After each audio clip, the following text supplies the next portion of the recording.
Now moving away from the track tools up here, and there are a few more, but most of them for the beginner here, you're not going to really be focusing and worrying too much about them. We'll move to the channel tools, and you can see we have our meter per channel, which will show you where your dB is sitting for that individual channel. You can adjust your primary volume for the entire track by double clicking the slider or by inputting a value by double clicking. You can also go to each individual section and drag gain down on cut notes. So you can do this to build drum rolls or just to mute sections during one piece, but you want an overall volume level, but you want this muted during a solo section or a break or a fill, you can drop these down during that.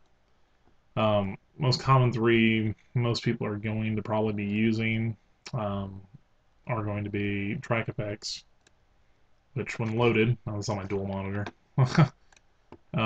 brings you the prompts for the track.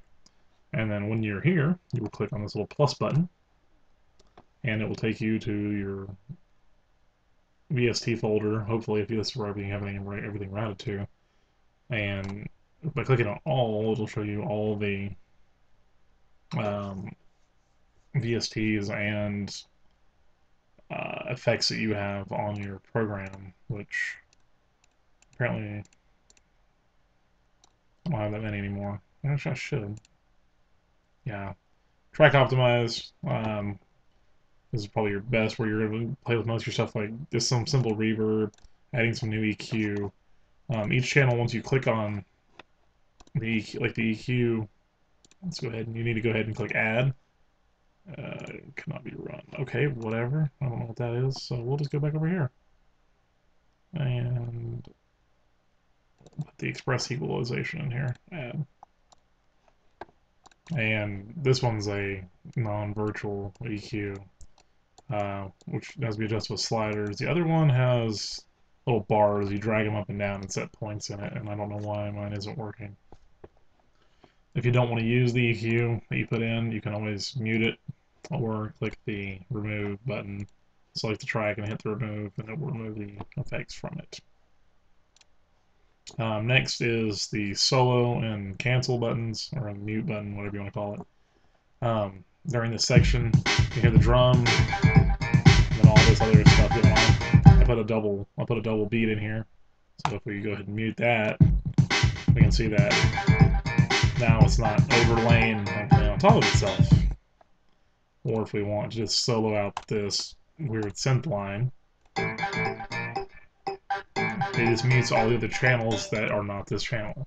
You can, at the same time, however, click mute on both these or solo one channel and then solo it with another channel as well if you want just two particular channels to be listened to at the same time.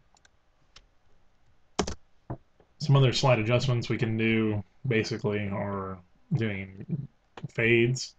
At the top right corner of each track on both sides, you'll see your cursor change into the little quarter pie with the arrow, and you just click and drag to where you want it to fade, and you'll notice that when it plays, it's now fading out. You can change this by right-clicking the fade, where the little ellipses is, and you can change the shape of the fade in and out based on sine waves and whatever wave you want, however you want to do it. Change key, just click, find your applicable key, change it, time signatures, same thing.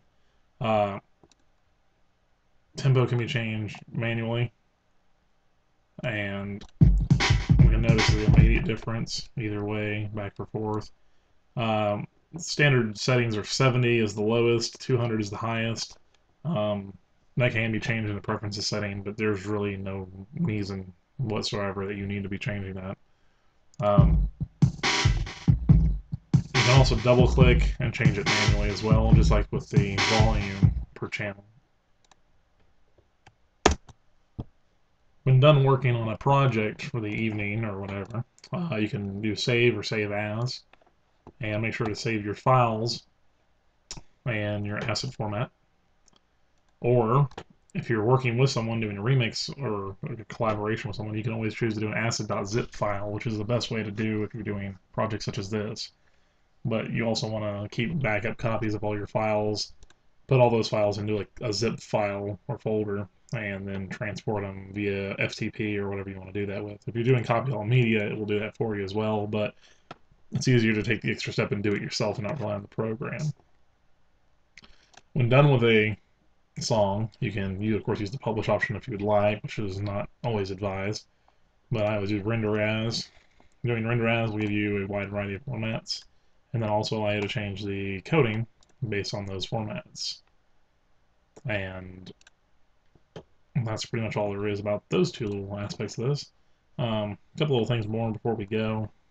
Up here, a little globe with the hourglass is the Get Media button. You can also use this to retrieve some more free samples from Sony. You can hot link your profile and publish your song with one button publishing via the website, which will take you to the My Media page on the website as well.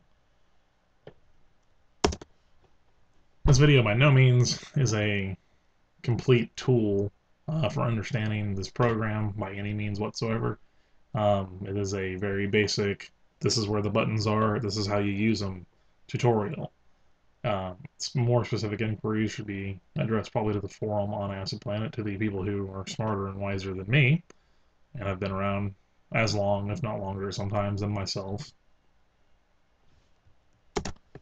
Though all people who watch this video are encouraged to go ahead and leave comments in the section about questions about any particular nuance of the program or this in general question that they may have if it's something I did not cover in a basic overview.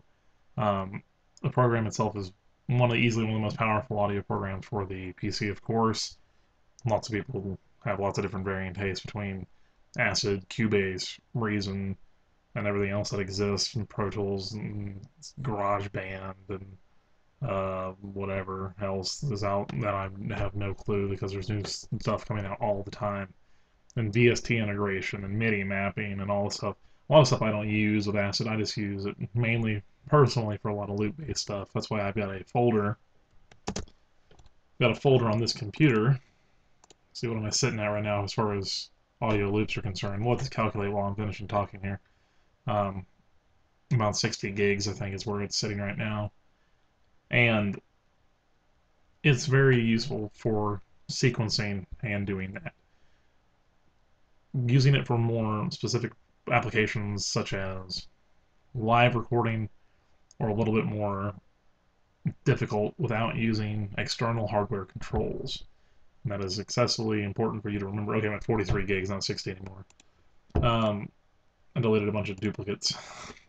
It's imperative to remember that while you can set up single channel and you can record, as we can see, like it recorded while I was talking right there, and inputted this while I was talking because it's going off my sound mapping voice. And you can see now my microphone channel is working because of my voice, with the, even though Cam Studio is recording it.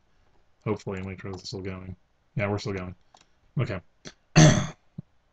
So remember, good program, sequencing, live recording.